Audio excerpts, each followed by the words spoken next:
Assalamualaikum warahmatullahi wabarakatuh. Selamat pagi, salam sejahtera untuk kita semua.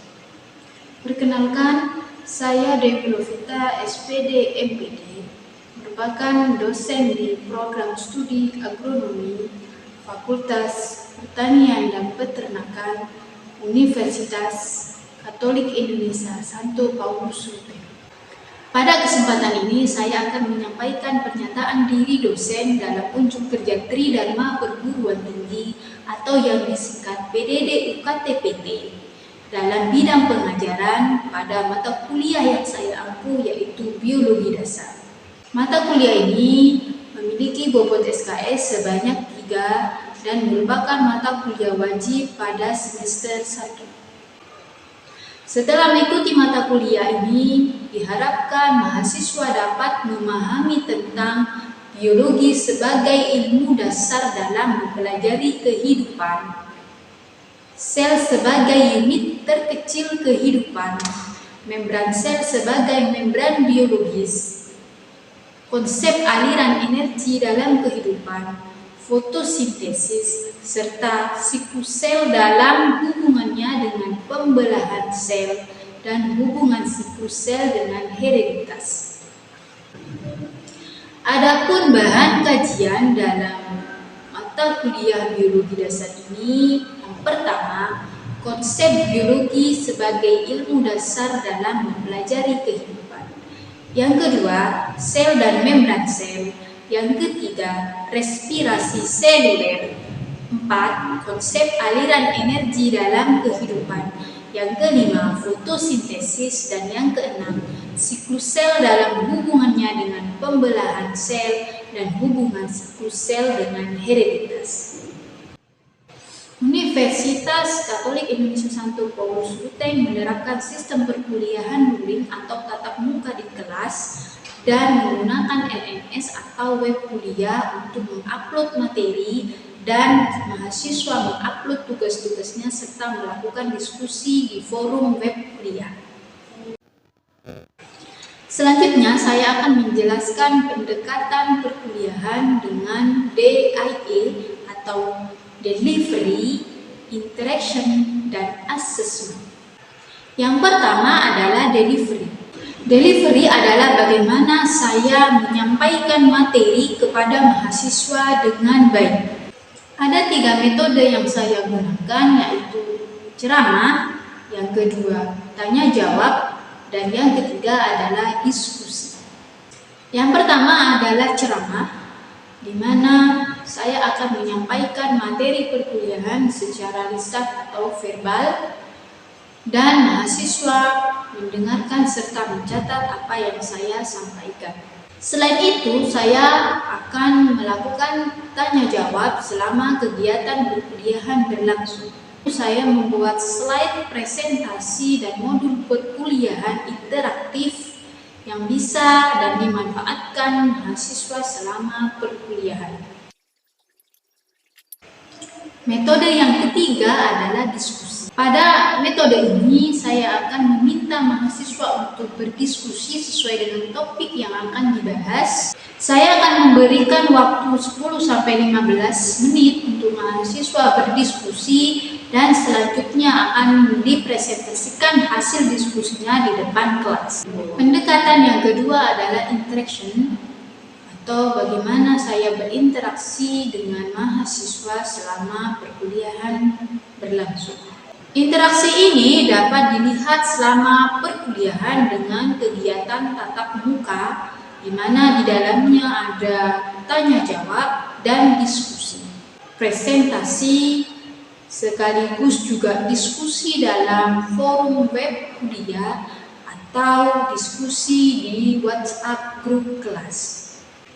Pendekatan yang ketiga adalah assessment, yaitu bagaimana saya menilai kemampuan mahasiswa. Saya menilai kemampuan mahasiswa dengan bobot penilaian. Berikut adalah contoh penilaian.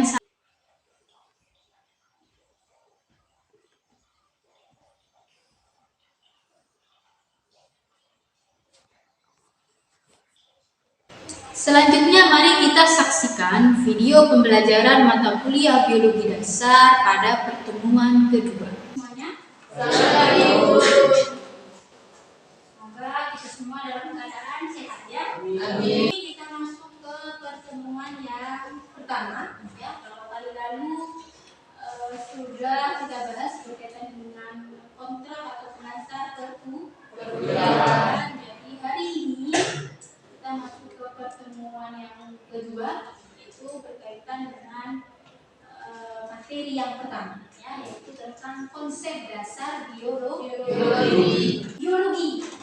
Ya.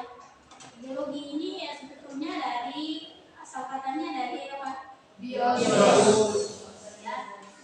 Bios dan logos. Bios dan logos itu dari bahasa apa? Latin. Bahasa Latin. Bios itu artinya kehidupan. Sedangkan logos hidup. Artinya apa kalau begitu? Ilmu yang mempelajari makhluk hidup. Ilmu yang mempelajari makhluk hidup. Ya, yang lain mungkin? Oke. Ilmu yang mempelajari makhluk hidup serta proses kehidupan dari pertumbuhan dan perkembangan. Nah, objek kajiannya itu berkaitan dengan makhluk hidup. Ya. Apanya dari makhluk hidup yang dipelajari? Ya, semuanya. Ya. Mulai dari apanya berarti? Apa biasanya? Ya, pertumbuhannya, ya, perkembangannya. Ya, bahkan nanti ada namanya klasifikasi. Di biologi itu kan kita kenal yang namanya kingdom. Apa itu kingdom? Majelis makhluk hidup. Ini saya arti dari kingdom itu apa? Kerajaan. Ya, kingdom itu kan kerajaan. Ya. Jadi di dunia kita ini, di bumi ini terutama ya, itu ada yang namanya kingdom. Jadi makhluk hidup itu dibagi-bagi menjadi beberapa kerajaan atau kingdom. Ada berapa kingdom? Yang pertama adalah animalia.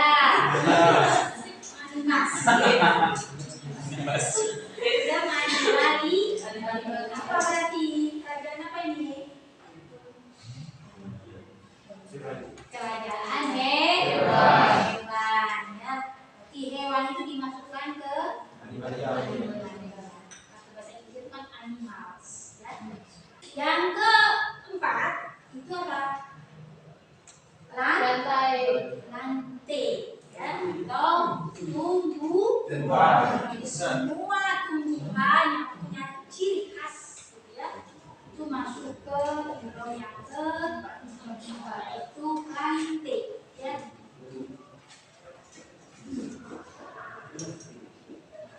Memang tulisnya kan plantae ya.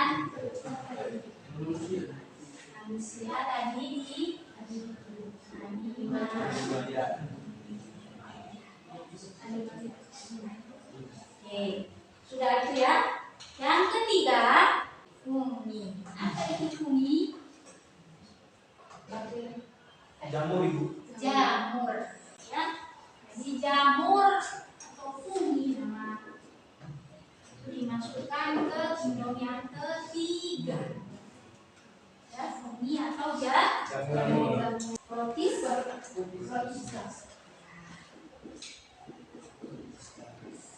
Dan di atasnya monera. Biologi ini karena kita apa namanya ya, yang punya akal ya, kita punya kendali atas diri kita, memang kita punya kecenderungan ya, kecenderungan manusia untuk berhubungan dan berinteraksi dengan semua kehidupan.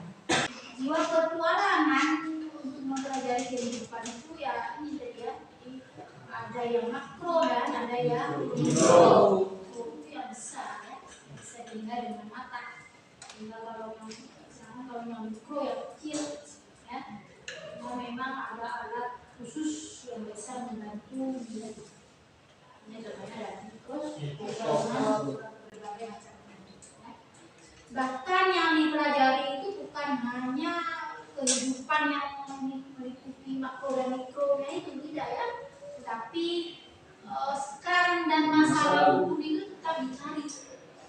sejarahnya ya. Kita manusia berasal dari mana? Asalnya dari mana? Ya, kamu pernah mendengar teori Charles Darwin punya ya, berkaitan dengan asal usul kehidupan, asal usul manusia ya. Jadi mencari masa lalu yang tadi ya. Sekarang itu sudah pasti gitu ya. Tapi yang masa lalu kita tidak tahu. Itu perlu dibuktikan, mencari. Nah, keteraturan hierarki kehidupan ini kalau mau dilihat bisa ada tingkatannya, dikenal sebagai hierarki. Ya. Jadi penelitian yang dilakukan ini merupakan hal yang sangat darurat ya. Jadi memang setiap detik mungkin ya kita manusia peneliti itu ya melakukan mengkaji ulang terus sehingga menghasilkan sesuatu yang mungkin lebih mendekati ke kebenaran. Ya. Nah, berkaitan dengan itu ada identifikasi ya. Berkaitan dengan organisasi biologis dilihat dari berbagai tingkatan sehingga memang penting untuk dipelajari. Ya, kita ya, makhluk hidup manusia ini kan ini adalah individu ya. Kalau di dalam tingkatan dalam kehidupan itu merupakan organisme atau individu di mana tubuh kita ini kan gabungan dari beberapa sistem organ gitu ya. Sistem organ itu berarti terdiri dari beberapa organ itu misalkan apa? Tangan gitu ya. Tangan ini kan terdiri dari apa? Jaringan ya. Jaringan. Ya, dari jaringan itu yang paling kecil adalah sel. Jadi yang bagian kecilnya itu ya, saya ambil contoh di gambar ini adalah tumbuhan ya, tanaman. Ini kan ibarat tadi ya, ini adalah organisme atau individu. Kalau ditelusuri maka tanaman ini kan terdiri dari berbagai macam organnya ya. Ada daun, akar, ada buah, bunga, ada buah. Ya, jadi itu membentuk tanaman, membentuk individu atau organisme kita. Kita ke cirinya. Jadi organisme atau makhluk hidup itu kan dikatakan hidup ya. Itu kan pasti punya ciri khasnya, ada ciri ya. Yang pertama adalah tentu adanya keteraturan. Di mana ya? Di sistemnya. Ya. Yang kedua adalah reproduksi. Yang ketiga adalah pertumbuhan dan makhluk hidup itu mengikuti dengan perkembangan. Yang keempat, dalam prosesnya itu pasti ada namanya energi. Ya, kalau kita mungkin bangun tidur gitu ya, ngapain? Nah, minimal kalau kita di musim ini kan daerah dingin ya, minimal itu ya harus minum air hangat minimal itu sudah ya. Yang kelima adalah ada respon. Ya, setiap yang hidup pasti punya respon terhadap rangsangan dari kita. Yang keenam adalah homeostatis. Jadi ada namanya keseimbangan. Yang ketujuh itu ada adaptasi evolusi evolusioner. Pewarisan informasi ini penting bagi kelangsungan kehidupan. Apa dalam bentuk DNA atau dikenal sebagai kode genetik. Di seluruh kehidupan itu mempunyai kode genetik. Dan keanekaragaman itu merupakan perbedaan akan yang ada di urutan kehidupan. Jadi dalam satu siklus kehidupan itu bisa menunjukkan pola struktur dan bentuk yang berbeda. Nah ini kita menggunakan. Ini adalah selnya, loh. Selnya. Dalam sel itu tadi kan ada organel yang disebut sebagai nukleus. Inti sel ya. Di inti sel itulah ada namanya DNA. Ini yang menjadi genetiknya. Nah, ini juga berkaitan dengan proses hidup ya. Itu yang kita kenal sebagai metamorfosis. Jadi ada beberapa hewan tertentu yang proses hidupnya itu melalui metamorfosis dari telur, ya, kemudian larva, ya, larva yong, kemudian larva muda sampai larva dewasa itu menjadi lalu menjadi apa namanya kumbang ya, kumbang dewasa. Baik, selanjutnya adalah kita kaitkan struktur dan fungsi. Jadi struktur itu pasti ada kaitannya dengan fungsi, ya. Itu namanya keteraturan gitu ya. Jadi fungsi selalu sesuai dengan konstruksi dari struktur. Nah ini apa ini? Sebenarnya ini apa? Mohon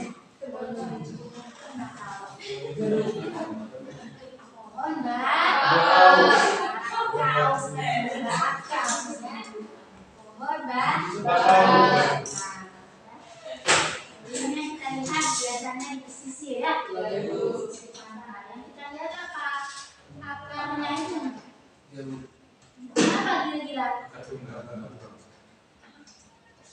Ini akar kunja. Jadi dia memang punya fungsi untuk supaya jangan jatuh. Jadi kalau ada gelombang ya, sapu air gelombang itu tidak akan jatuh. Tapi ada penahannya. Organisme merupakan sistem terbuka. Nah, apa maksudnya? Jadi organisme salah satu bentuknya adalah kita, ya, itu akan selalu berinteraksi dengan lingkungan. Apapun yang berasal dari luar itu pasti akan ada responnya, ya. Dimana sudah cara tubuh itu untuk merespon. Mungkin berbeda-beda setiap makhluk hidup ya untuk merespon itu. Selalu berinteraksi dengan lingkungan. Interaksi itu membentuk susunan yang dikenal sebagai ekosistem. Ya, dimana di ekosistem itu pasti ada dua ini.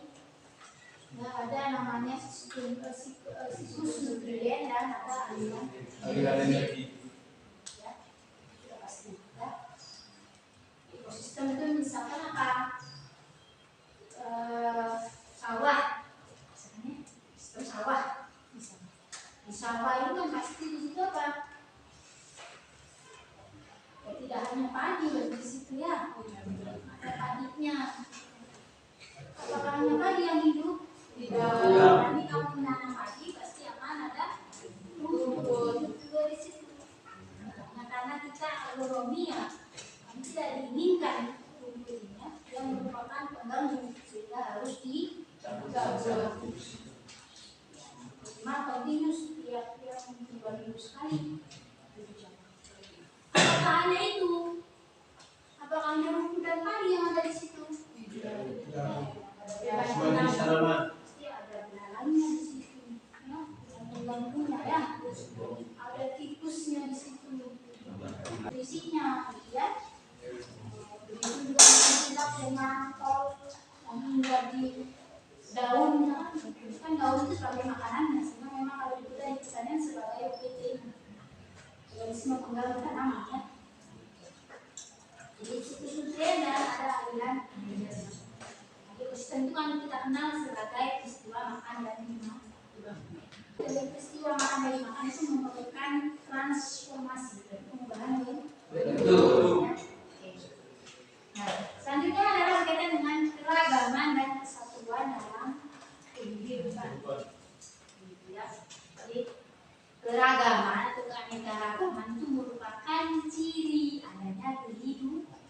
beragam. Ya, jadi memang mutlak. Ya, kehidupan itu pasti beraneka ragam, tidak seragam. Tapi beraneka ragam. Ya. Identifikasi itu penting. Ya, melakukan identifikasi berkaitan dengan diri itu sehingga kita mampu mengelompokkan atau dikenal sebagai klasifikasi. Dan biodiversitas itu disatukan oleh biologi. Jadi keanekaragaman itu membentuk yang namanya biodiversitas. Biodiversitas ini memang objek kajian dari biologi. Biologi itu yang mempelajari keanekaragaman itu. Nah, dalam biologi kita juga akan membahas berkaitan dengan evolusi. Jadi itu yang di depan tadi bahwa ada masa sekarang dan masa lalu. Masa lalu itu di evolusi. Ada memang ada cabangnya sendiri. Ya, biologi itu kan ilmu yang luas sehingga biologi itu ada nama cabang-cabang. Cabang biologi maksudnya. Biologi itu kan cabang ilmu. Botani, nanti di semester selanjutnya nanti ada namanya botani. Fakultas botani itu berkaitan dengan tanaman ya. Nah, kita kembali ke evolusi. Jadi apa evolusi itu ya berkaitan dengan catatan kronologis dari kehidupan. Sehingga dia menunjukkan perkembangan kehidupan dan hubungan kekerabatannya. Ya. Sehingga memang seluruh kehidupan itu bukan hanya saling berhubungan tetapi punya kaitan atau keterkaitan. Ya. Salah satu itu adalah punyanya teori dari Charles dan itu tentang teori pewarisan dan modifikasi serta seleksi alam. Ya, itu dia evolusi. Dari mana? Dari bukti-bukti yang ditelusuri yang didapat. Nah, kurang berulangnya itu didapat di mana? Dibuang di mana ya? Biologi sebagai sains. Ya. Jadi kalau biologi sebagai sains maka perlu pemahaman itu didapat dari pengamatan yang dilakukan atau observasi yang dilakukan. Ya. Sehingga proses pengamatan sampai pada kesimpulan itu merupakan proses ilmiah. Ya, artinya menemukannya itu tidak sembarangan ya, ada caranya, ada prosedurnya, sehingga dikenal sebagai proses ilmiah. Nah, proses ilmiah ini memerlukan hipotesis. Nah, hipotesis ini apa? Ada yang pernah tahu? Tahu asli apa asal kata arti dari hipotesis? Jawaban sementara. Oke, jawaban atau dugaan sementara. Ya, jadi dia harus ada jawaban sementara supaya apa? Supaya bisa diuji kebenaran. Ya. Nah, hipotesis itu dua kemungkinannya ya, bisa ditolak ataupun bisa diterima. Ya, sehingga memang kalau ditolak berarti yang tidak sesuai kan hipotesisnya tadi ya, atau dengan kenyataan yang ditemukan. Kalau diterima berarti dia sesuai, berarti menjawab hipotesisnya. Ya. Jadi kalau kita bicara hipotesis maka dia merupakan hasilnya adalah penjelasan yang dia sifatnya adalah kemungkinan. Ya. Kalau kita kenal sebagai sains teknologi itu merupakan fungsi kemasyarakatan. Jadi digunakan untuk memenuhi segala tuntutan masyarakat. Nah, selanjutnya adalah keseimbangan dinamik dalam kehidupan. Ya, ada keseimbangan di dalam kehidupan. Nah, hidup itu sebetulnya bisa kita definisikan sebagai kerja. Ya, jadi kerja, sehingga kalau kerja maka butuh energi. Ya. Kalau di tubuh kita atau di tubuh makhluk hidup maka ada namanya pengaturan reaksi kimia. Ya, yang itu diatur biasanya oleh NC. Sehingga prosedur itu merupakan mekanisme umpan dan penerimaan daya. Aturan tersebut. Sehingga memang itu sebetulnya merupakan petualangan multidisiplin, banyak disiplin, sehingga sangat untuk mempelajari itu ke depannya. Apalagi kami kan agronom, sehingga terutama difokuskan ke tanah.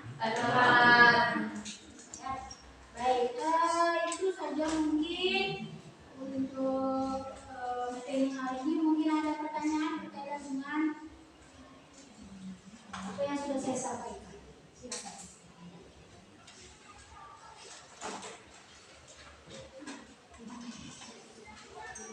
Ada pertanyaan? Silakan. Muamal ada nanti. Ya, apakah semua makhluk punya DNA? Gimana? Punya. Karena DNA ini adalah materi genetik yang justru itu akan diturunkan. Jadi proses berkembang biaka reproduksi itu sebetulnya dalam rangka melestarikan. Ya.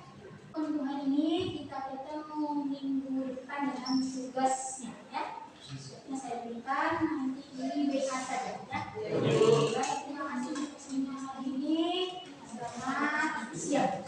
Terima kasih.